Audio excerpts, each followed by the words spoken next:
আজকে আমরা 19 নম্বর চ্যাপ্টার শুরু করব। আগে আমরা 19 নম্বর চ্যাপ্টারে শুধু যে সমাধানগুলো ছিল সেইগুলো করে ফেলেছি।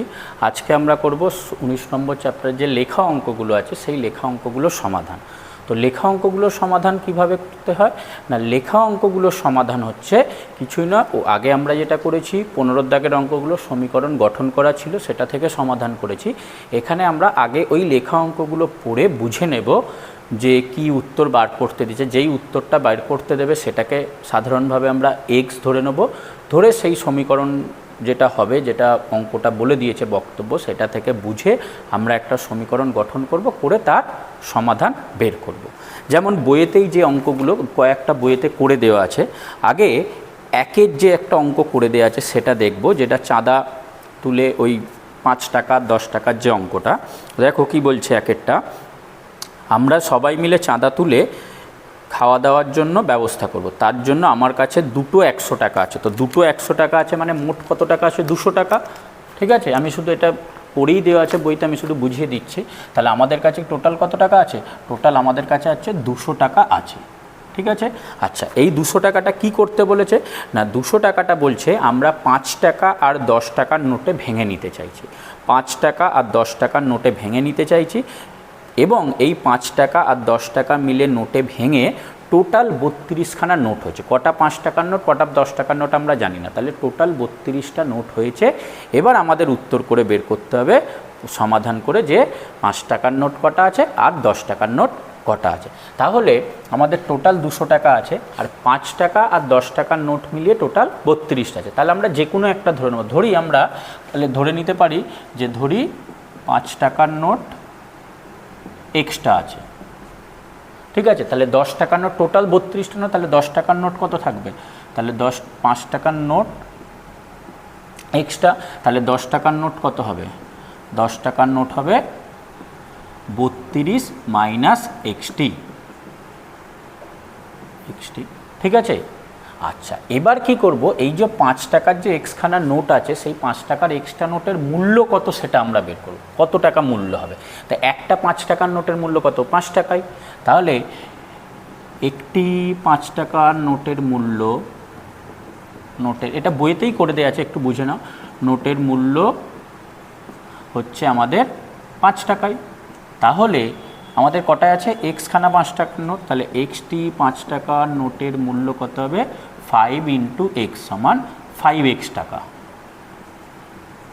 আচ্ছা একইভাবে 10 টাকার নোটটা কি না, একটা 10 টাকার নোটের মূল্য কত হবে?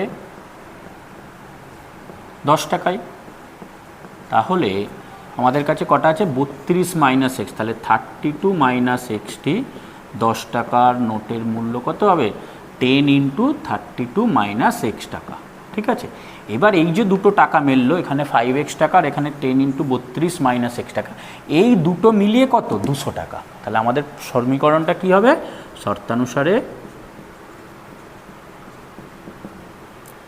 5x plus 10 into 32 minus x, এই টোটাল টাকাটাই হচ্ছে 200।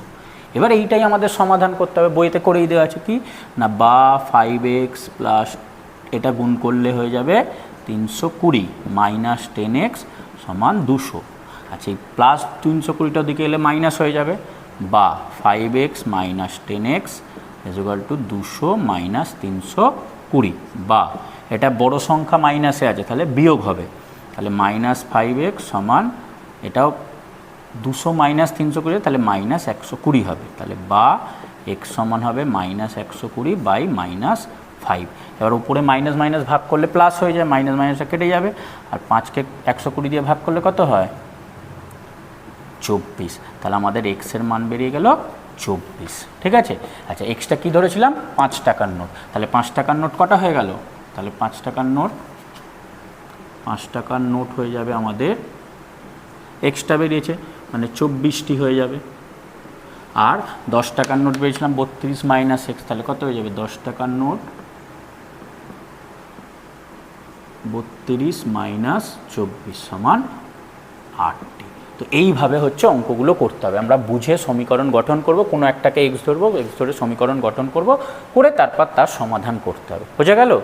তো এইভাবে আমরা করব, বইতে করেই দেওয়া আছে, দেখে নাও। আচ্ছা, এবার তাহলে বোঝা গেছে তো। এবার হচ্ছে এর পরের ঠিক উদাহরণে যেটা করতে দিয়েছে নিজে করি, 2 নম্বরটা সেম অঙ্ক। 2 নম্বরটা কী অঙ্কটা দেখো বলেছে না, আমি যদি 3টে 100 টাকার নোট 5 টাকা আর 10 টাকার নোটে খুচরো করতাম, 3টে 100 টাকার নোট মানে কত, টোটাল 300 টাকা, তাহলে 3টে 100 টাকার নোট 5 টাকা আর 10 টাকার নোটে খুচরো করতাম এবং 5 টাকা ও 10 টাকার নোট মিলিয়ে মোট 48খানা নোট পেতাম, তবে আমার কাছে কতগুলি কোন নোট থাকতো হিসাব করতে। এটা নিজে করেছি, এই পদ্ধতিতেই আমরা করব। তাহলে এটা করি, তাহলে এটা মুছে দিচ্ছি।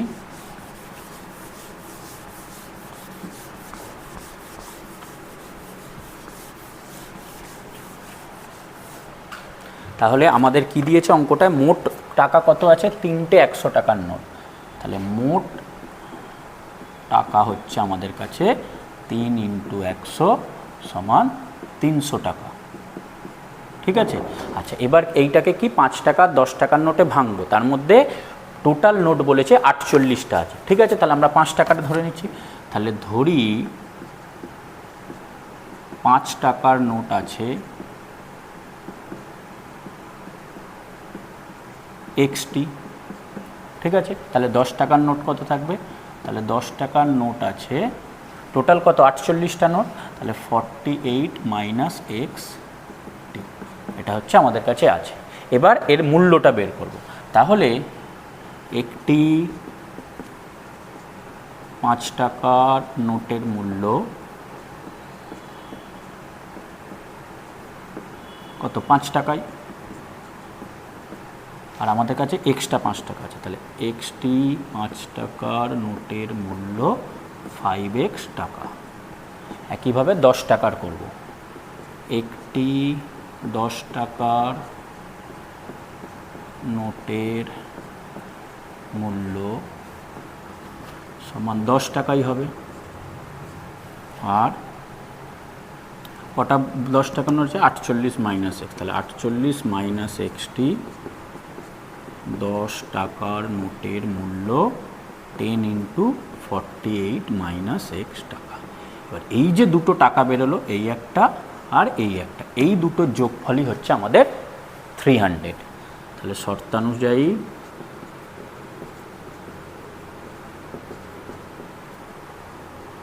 (5x + 10 × 48 - X = 300, বা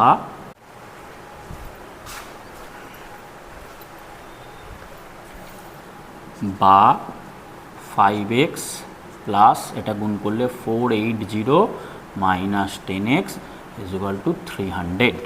এবার এটা ওদিকে চলে যাবে, তাহলে বা 5x - 10x = 300 - 480, বা -5x = -180, বা x = -180 / -5, কাটাকুটি হবে। আচ্ছা, মাইনাস মাইনাস কেটে যাবে, কেটে গেল। তাহলে এখানে 5কে কাটলে 5 × 3 = 15, 3 0 5 6 30, সুতরাং x = 36। তাহলে আমাদের এই যে আমরা ধরেছিলাম 5 টাকার নোট এক্সট্রা, তাহলে 5 টাকার নোট কটা বেরিয়ে গেল, 36টা। এখানে আমি উত্তরটা লিখে দিচ্ছি। তাহলে উত্তর কি হবে, তাহলে 5 টাকার নোট ছিল 36টি। ঠিক আছে, আর 10 টাকার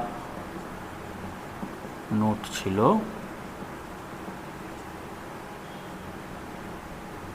48 - 36 = 12টি। এই হচ্ছে আমাদের উত্তর। ঠিক আছে, তাহলে এইভাবে হচ্ছে করতে হবে। এটা অনুশীলনীতে আর একটা আছে, সেটাও করাবো। তাহলে এইভাবে বোঝা গেছে তো, না টুকে নাও।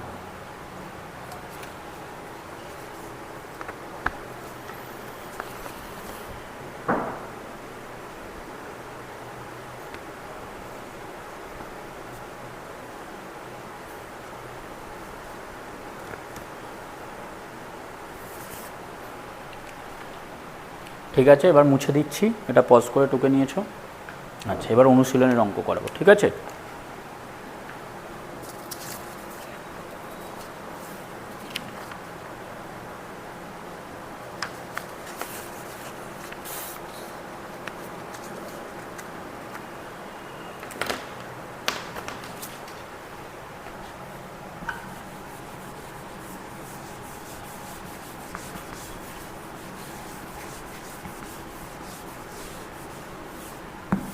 আচ্ছা, অনুশীলনীতে কোষে থেকে 19 একের অঙ্কটা কি বলছে দেখো। বলছে সীমা একটি সংখ্যা লিখেছে যার দ্বিগুণের সঙ্গে 2 যোগ করলে যেটা পাবো তা ওই সংখ্যাটির 3 গুণের চেয়ে 5 ছোট। একটা সংখ্যা লিখেছে যার দ্বিগুণের সঙ্গে 2 যোগ করলে যা পাবো সেটা ওই সংখ্যাটির 3 গুণ করব, 3 গুণ করে 5 ছোট। মানে একটু অনেক বুঝে দিই তারপর লিখছি। মানে একটা সংখ্যা যদি এক্স ধরি, এক্সটার দ্বিগুণ মানে কত? 2x। এবার বলছি এই 2x যেটা হয় সেটা আবার এটার যদি আমরা 3 গুণ করি মানে 3x, 3x থেকে যদি 5 কমিয়ে দিই তাহলে সেইটা পাবো, মানে এইটা আর এইটা সমান হবে। দ্বিগুণ করলে 2x পাবো, 3 গুণ করলে 3x পাবো, তাহলে 3x হচ্ছে 5 কমবে। এইভাবে অঙ্কটা করতে হবে, ঠিক আছে? তাহলে প্রথমে কি লিখব? তাহলে ধরি সংখ্যাটি x, এটা হচ্ছে একের অঙ্ক। ধরি সংখ্যাটি x। আচ্ছা, তাহলে এর দ্বিগুণ কত হবে? তাহলে x এর দ্বিগুণ সমান কত? 2x, আর x এর 3 গুণ সমান কত হবে? 3x। এবার আমাদের কি বলেছে প্রশ্নটায়? যে এই দ্বিগুণের সঙ্গে যদি 2 যোগ করি, ঠিক আছে, দ্বিগুণের সঙ্গে যোগ করলে যেটা পাবো সেটা 3 গুণের চেয়ে 5 ছোট। মানে শর্তানুসারে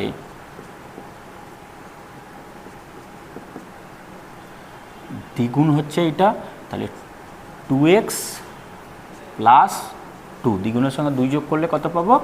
3 গুণের চেয়ে 5 ছোট, মানে 3x মাইনাস 5। এটা হচ্ছে আমাদের সমীকরণটা। এবার এটা সমাধান করব। তাহলে বা 2x এটা এদিকে চলে আসবে, minus 3x is equal to minus 5 plus 2টা দেখলে মাইনাস 2 মাইনাস 2, বা এটা বিয়োগ করলে কত হবে? Minus x, minus x is equal to minus 7। দুদিকে মাইনাস মাইনাস কেটে যাচ্ছে, তাহলে সুতরাং x সমান 7। তাহলে উত্তর হয়ে গেল। সুতরাং সংখ্যাটি 7। ঠিক আছে, টুকে নাও।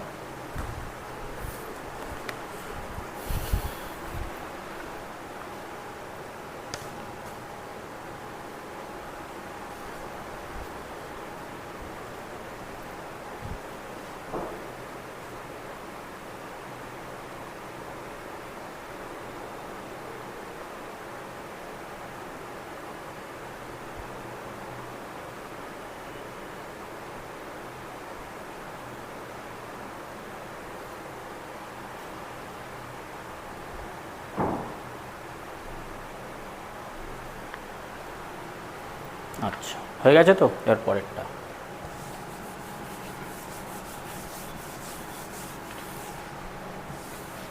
আচ্ছা, পরের অঙ্কটা কি বলছে দেখো। বলছে 3টি ক্রমিক সংখ্যা লিখি যাদের যোগফল থেকে, 3টে পরপর সংখ্যা ভাবতে হবে, যাদের যোগফল থেকে 5 বিয়োগ করলে বিয়োগফলটি মাঝের সংখ্যার দ্বিগুণের চেয়ে 11 বেশি হবে। মাঝের সংখ্যা দ্বিগুণের চেয়ে 11 বেশি হবে। তাহলে পরপর ক্রমিক সংখ্যা 3টে কী হতে পারে? ক্রমিক সংখ্যা মানে কি? ক্রমিক সংখ্যা পরপর নাম্বার, যেমন 1 2 3 হতে পারে, ঠিক আছে, বা 4 5 6 হতে পারে, ঠিক আছে। তাহলে আমরা যে কোনো একটা, এটা দুভাবে ধরা যায়। কীভাবে ধরা যায় না, এক হচ্ছে আমরা যদি প্রথম নাম্বারটাকে ধরে দিই, সেটা এটা হোক বা এটা হোক, তাহলে প্রথম নাম্বার থেকে এটা কি করে পাচ্ছি? 1 যোগ হচ্ছে, 1-এর সঙ্গে 1 যোগ করে 2 হচ্ছে, আর প্রথম থেকে এইটা কি করে পাচ্ছি? 2 যোগ হচ্ছে, তাই তো? এটার ক্ষেত্রেও তাই, এটা প্রথম নাম্বার যদি হয় এর সঙ্গে +1 করলে আমরা এইটা পাচ্ছি, আবার এইটার সঙ্গে +2 করলে আমরা এইটা পাচ্ছি, তাই তো? তাহলে সংখ্যাগুলো কি ধরা যেতে পারে না, সংখ্যাগুলো আমরা যদি প্রথম সংখ্যাটা ধরি, তাহলে প্রথমটা যদি x হয়, তারপরেরটা কত হবে? x + 1 হবে, আর তারপরেরটা কত হবে? x + 2 হবে। এরকম একটা হতে পারে। আর একটা কী হতে পারে না, আমরা যদি মাঝের সংখ্যাটা ধরে নিই, মানে কীরকম, আমরা যদি এই মাঝের সংখ্যাটাকে x ধরে নিই, তাহলে এইটা কি করে পাবো? আগের সংখ্যাটা -1 করে পাচ্ছি, আর এই সংখ্যাটা কি করে পাচ্ছি? +1 করে পাচ্ছি। তাহলে এইটার ক্ষেত্রে কিভাবে সংখ্যাটা ধরা যায় না, আমরা যদি মাঝেরটাকে x ধরে নিই, মাঝেরটা x ধরলে আগেরটা কত হবে?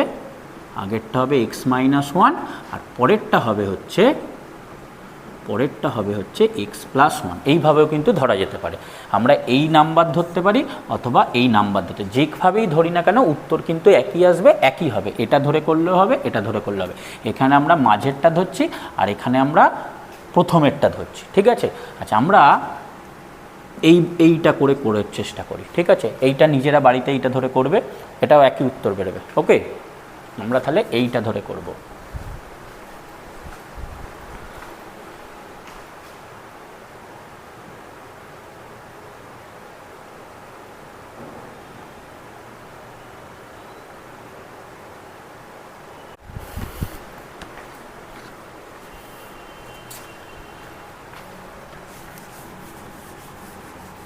তাহলে লিখি, এটা তাহলে আমরা করছি কত, 2-এর অঙ্কটা। তাহলে ধরি মাঝের সংখ্যাটি x, ঠিক আছে। তাহলে আগের সংখ্যাটা কি হবে, তাহলে আগের সংখ্যাটি হবে 1 কমিয়ে দেবো x-1, আর পরের সংখ্যাটি হবে x+1, ঠিক আছে। তিনটে হলো। আচ্ছা, এবার প্রথমে কি বলছে যে আমাদের প্রশ্নটা দেখো, আমাদের সংখ্যা তিনটি যোগ করে সেটা থেকে 3 বিয়োগ করতে হবে, তাই তো। তাহলে সংখ্যা তিনটির যোগফল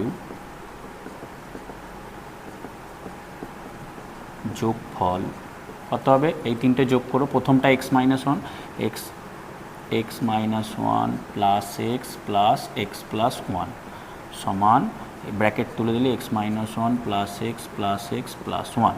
এখানে এই -1 আর +1টা কেটে যাবে, তাহলে পড়ে থাকছে x 3x, ঠিক আছে। তো তিনটের যোগফল এইটা। প্রশ্নটা কি বলেছে, এই তিনটের যোগফল থেকে 5 বিয়োগ করলে সেই বিয়োগফলটা এই মাঝের সংখ্যার দ্বিগুণের চেয়ে 11 বেশি। মাঝের সংখ্যার দ্বিগুণের চেয়ে 11 বেশি। মাঝের সংখ্যাটাকে দ্বিগুণ করলে কত হবে, 2x। মানে এটা যদি আমি লিখে দিই, মাঝের সংখ্যার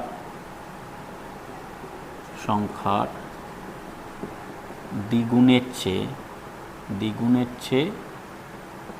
11 বেশি, এই জিনিসটা কত হবে, মাঝের সংখ্যাটা হয়ে যাবে 2x, তার চেয়ে 11 বেশি মানে কত, +11, এই জিনিসটা। তো এটা না লিখলেও চলবে, জাস্ট বোঝানোর জন্য লিখলাম। তাহলে আমাদের শর্তানুসারে কী হবে, শর্তানুসারে হবে 3x - 5, তিনটের যোগফল দিয়ে 5 কমাতে হলে সমান মাঝের সংখ্যার দ্বিগুণের চেয়ে 11 বেশি, তাহলে 2x + 11। এবার এটা এদিকে আসবে, এটা ওদিকে যাবে, তাহলে বা 3x - 2x = 11 + 5, বা এটা বিয়োগ করলে কত হবে, x = 16। তাহলে x এর মান আমাদের বেরিয়ে গেল 16। এক্সটা কী ধরেছিলাম, মাঝের সংখ্যা। তাহলে তার আগের সংখ্যাটা কত হবে, x-1 মানে 15, আর তারপর সংখ্যাটা কত হবে, x+1 17। তাহলে মাঝের সংখ্যা কত হচ্ছে, মাঝের সংখ্যা হয়ে যাচ্ছে 16, আগের সংখ্যা হয়ে যাচ্ছে 16 - 1 15, আর পরের সংখ্যা হয়ে যাচ্ছে 16 + 1 মানে 17। তাহলে আমাদের উত্তরটা কি চেয়েছে, ক্রমিক সংখ্যা তিনটি কি, তাহলে উত্তর হয়ে গেল ক্রমিক সংখ্যা তিনটি 15, 16, 17, ঠিক আছে। এটা হচ্ছে অ্যান্সার। নাও তোকে নাও।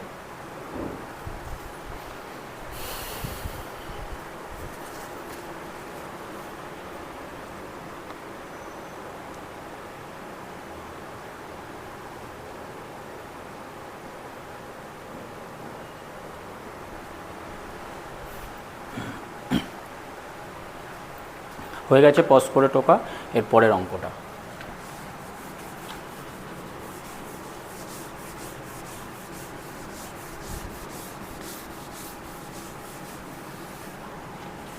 এবার 3-এরটা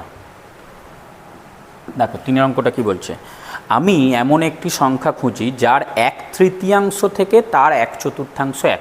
খুব সহজ অঙ্ক, ছোট অঙ্ক। একটা নাম্বার, তার 1/3 মানে কত, 3 ভাগের 1 ভাগ। আর 1/4 মানে কত, 4/1 তো তার 1/3 থেকে 1/4টা যদি বাদ দিই তাহলে 1 পাবো। 1/3 থেকে 1/4টা 1 কম, খুব সহজ অঙ্ক। তাহলে আমরা কি লিখব,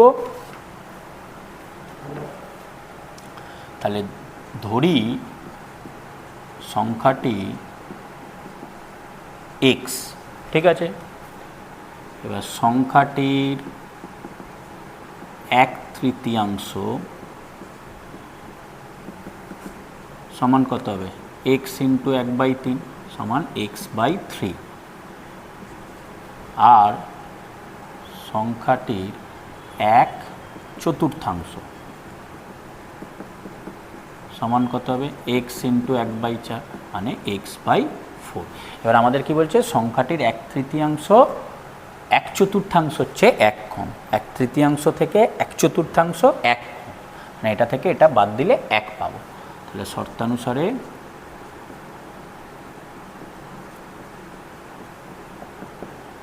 x/3 - x/4 সমান 1, এটা হচ্ছে আমাদের সমীকরণটা। সমাধান করবো এটা খুব, তাহলে বা 12 লসাগু হবে, তাহলে এটা হয়ে যাবে 4x - 3x = 1। এটা কি উপরে চলে আসবে, তো 12 ভাগ আছে, গুণ হয়ে যাবে, তাহলে বা x সমান 1 × 12, সুতরাং x সমান 12। তাহলে এটাই উত্তর। তাহলে সুতরাং উত্তর সংখ্যাটি হলো 12। ঠিক আছে, ওকে না।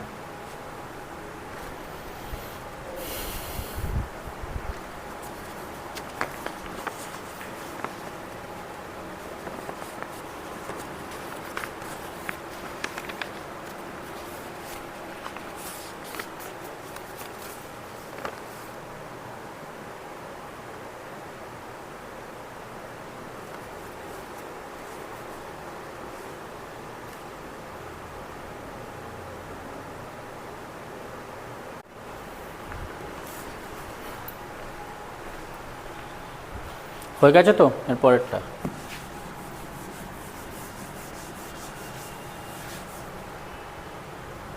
এবার 4-এর অঙ্কটা কি বলছে দেখো, বলছে আমি এমন একটি ভগ্নাংশ খুঁজি যার হর তার লব থেকে 2 বড়, হরটা লবের চেয়ে 2 বড়, এবং লবের সঙ্গে 3 যোগ আর হর থেকে 3 বিয়োগ করলে ভগ্নাংশটি 7/3 হবে। তাহলে আগে ভগ্নাংশটি, যে লব হর কোনটা, ওপরেরটা লব নিচেরটা হর, তাই তো। তাহলে বলছে হর লবের থেকে 2 বড়, তাহলে লবটা ধরে নিতে হবে। তাহলে কি লিখব, ধরি ভগ্নাংশটি লব কত, x, তাহলে ভগ্নাংশটির হর কত হবে, হর হবে 2 বড় বলেছে লবের চেয়ে, x+2, তাহলে লব এটা হর এটা, তাহলে সুতরাং ভগ্নাংশটি হবে x/x+2, এটা হচ্ছে আমাদের ভগ্নাংশটা। আচ্ছা, এবার প্রশ্ন কি বলেছে না, ভালো করে লাইনটা পড়ো, লবের সঙ্গে যদি 3 যোগ আর হর থেকে 3 বিয়োগ করলে 7/3 হয়। তাহলে কি লিখব, লবের সঙ্গে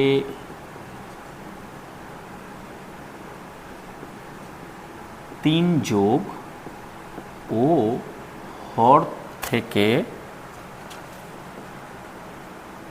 3 বিয়োগ করলে কত হবে, 7/3 হয়। ঠিক আছে, তাহলে প্রশ্নানুযায়ীতে কি লিখব, শর্তানুসারে তাহলে কি বলেছে, লবের সঙ্গে 3 যোগ করব, তাহলে x+3 by Hare x+2 already আছে, x+2 সেটা থেকে 3 বিয়োগ করব -3 সমান কত হবে বলেছে, 7/3। তাহলে এটা হচ্ছে আমাদের সমীকরণ, লবের সাথে 3 যোগ করলাম আর এই হরে x+2 ছিল, এটা থেকে 3 বাদ দিলাম, সমান 7/3 পেলাম। এবার সমাধান করব। আচ্ছা, বা তাহলে উপরটা x+3ই থাকবে, নিচেটা কত হবে, +2 - 3 বিয়োগ হবে 1, তাহলে x - 1 সমান 7/3 হলো। এবার কোনাকুনি গুণ করতে হয়, কোনাকুনি গুণ করার সময় বলেছি যে গুণ করা লেখার আগেই একবার দেখে নেব যে এই কোন ক্ষেত্রে x এর মানটা বড় হবে, মানে x এর সঙ্গে যে নামটাব্বারটা আছে এক্সের সহগ যেটা সেটা বড় হবে। এইটা করলে 7x হবে, এটা করলে 3x হবে, তাহলে 7-এর পোর্শনটা বাঁদিকে লিখব।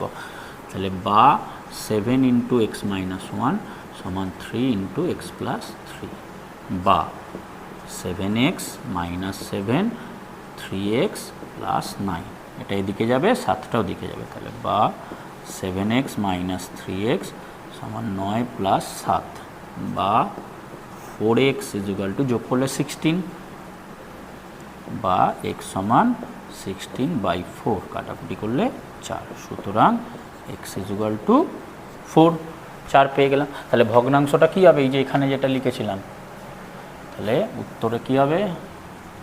সুতরাং ভগ্নাংশটি হবে